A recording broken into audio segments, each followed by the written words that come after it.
तो टाइम ही कम रह गया है, तो मैं एक चीज समझती हूँ कि बहुत जरूरी है यहाँ पे रिकॉर्ड पे लाना कि जिस तरह पिछले दिनों नेशनल असेंबली जो एक रिप्रेजेंटेटिव हाउस होता है, अवाम की नुमाइंदगी हम कर रहे होते हैं, और जिस तरह यहाँ पे लेजिस्लेशन हुई है, ये निहायत एक तकलीफ दे बात है और जो बिल्कुल किसी प्रोसीजर को एडॉप्ट नहीं किया गया और एक हमने रबर स्टैंप वाला काम किया यहाँ पे। पहली बात तो कभी यहाँ कोरम पूरा नहीं होता और अगर जो भी चंद लोग बैठे हैं कि क्या उनको नहीं पता कि वो किस चीज के ऊपर वोट दे रहे हैं। हम यहाँ पे मुझे कोई बिल हमें नहीं दिया जाता, कोई पढ़ के नहीं आ रहे कि बिल के क्या हम किस चीज पे अपनी नोट दे रहे हैं। देखिए कोई भी बिल एक्ट बनने के लिए वो फिर सेनेट में जाता है और जो सेनेट इस वक्त रोल अदा कर रहा है और जहां पे उनके मेंबर्स निशानदेही कर रहे हैं, एक प्रोसीजर चाह रहे हैं, तो वो चीज हम यहां क्यों नहीं कर सकते हैं? क्योंकि जब वो स्टैंडिंग कमेटी में भेज रहे हैं तो आप भी स्टैंडिंग कमेटी में भेजिए, चाहे वो जल्दी से उसको कर लें, हम सबको भी पढ़ने का मौका मिले।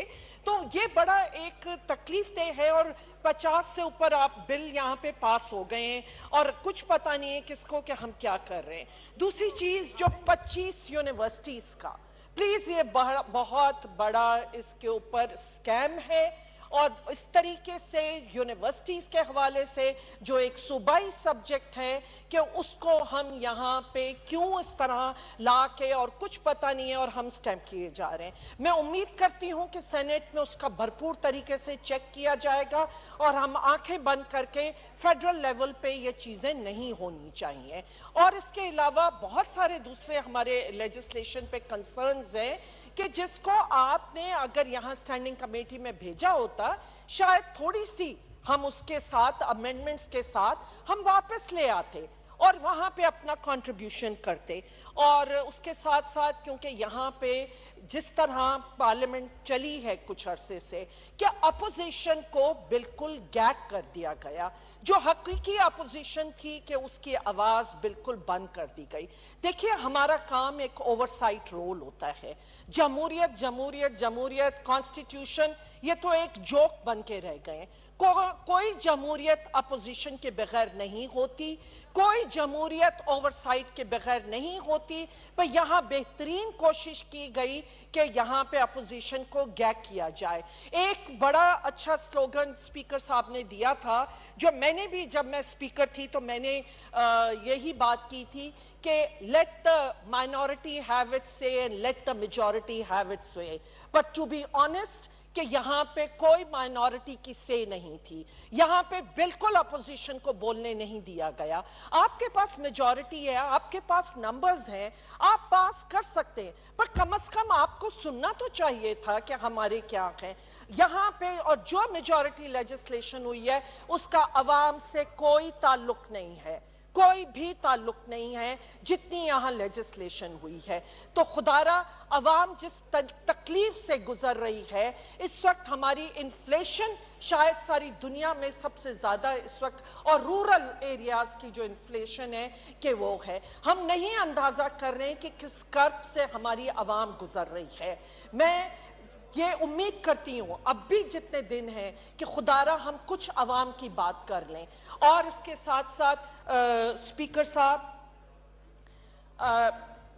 लीडर ऑफ द जो भी केयर टेकर सेटअप के लिए हो रहा है, मैं यही उम्मीद करती हूं कि उसके लिए भी प्राइम मिनिस्टर साहब को बाकायदा सारी अपोजिशन पार्टी से भी बात करनी चाहिए थी। क्योंकि एक आप इस तरह हम एक अनयूजुअल सिचुएशन में हैं, जितने चैलेंजेस हैं, मैं समझती हूं कि इतना बड़ा इकोनॉमिक चैलेंज है और उसके अलावा सिक्योरिटी चैलेंज इतना ज्यादा है कि उसके लिए अगर आप सबको कंसल्ट करेंगे, एक कंसेंसस से केयर टेकर सेटअप आएगा तो उसका अवाम भी का भी एतमाद उसमें होगा और हम भी इस बात में समझेंगे कि हमारा भी उसमें कोई कंट्रीब्यूशन है। स्पीकर साहब, जो कुछ बाजोड़ में हुआ मैं उसको स्ट्रांगली कंडेम करती हूं। दहशतगर्दी बढ़ती जा रही है, इसको अगर टाइमली नहीं हमने पकड़ा, नहीं रोका تو جس طرح دہشت گردی آج باجوڑ میں ہوئی ہے، بلوچستان میں روز انسیڈنٹس ہو رہے ہیں، بارڈر پہ ہمارے نوجوان جو جوان شہید ہو رہے ہیں، ان سب کے حوالے سے کہ ایک بہت ضروری ہے کہ آپ ایک پالیسی، اب تو خیر ٹائم بھی بہت کم ہے، لیکن جو بھی میجرز لینے ہیں کہ اس کو لیے جائیں۔ اور آخر میں ایک دفعہ پھر آپ کا بہت زیادہ شکریہ ادا کرتی ہوں، اور یہ امید کرتی ہوں جو ہمارے کولیگز ہیں کہ پلیز جتنے دن ہیں آپ اس کو، کیونکہ وہ روایت، اچھی روایات یہاں رکھی ہوتی ہیں تو بہت اچھا ہوتا۔ میں ایک اور، کیونکہ ایس آئی ایف سی میری نظر میں ایک اچھا سٹیپ ہے جو اس وقت بہت ضرورت ہے فورن انویسٹمنٹس کی، تو اس کے لیے جو بھی آپ نے یہ اسپیشل انویسٹمنٹ فیسیلیٹیشن کونسل بنائی ہے، لیکن اگر اس میں پہلے بھی اس قسم کے سٹیپس ہوتے رہے ہیں، one window operation, as of doing business, لیکن اس میں اگر جو 2-3 چیزیں ہیں ان کے اوپر آپ فوکس کریں، اور جو federal, provincial and local level کے جو ٹیئرز ہیں اس کے لیے اگر پراپر ہینڈلنگ نہیں ہوتی تو اس لیے آپ کا انویسٹر بھاگ جاتا ہے، انویسٹر چلے جاتے ہیں، کسی کے پاس بھی ٹائم نہیں ہے۔ تو میں امید کرتی ہوں کہ اس سے کوئی اچھے نتائج ملیں گے۔ اس وقت ریکوڈک کے حوالے سے جو بھی بات سامنے آئی ہے کہ انہوں نے اب آگے بڑھنے کا فیصلہ بھی کیا ہے، اور اب یہ کہ انہوں نے ایکسیپٹ بھی کیا ہے کہ پاکستانی روپی میں ایکسیپٹ کریں گے، تو یہ سارے اچھے سٹیپس ہیں جو اچھائیاں ہیں حکومت کی کریں گے، لیکن خدا را اس کو ربر سٹیمپ بنا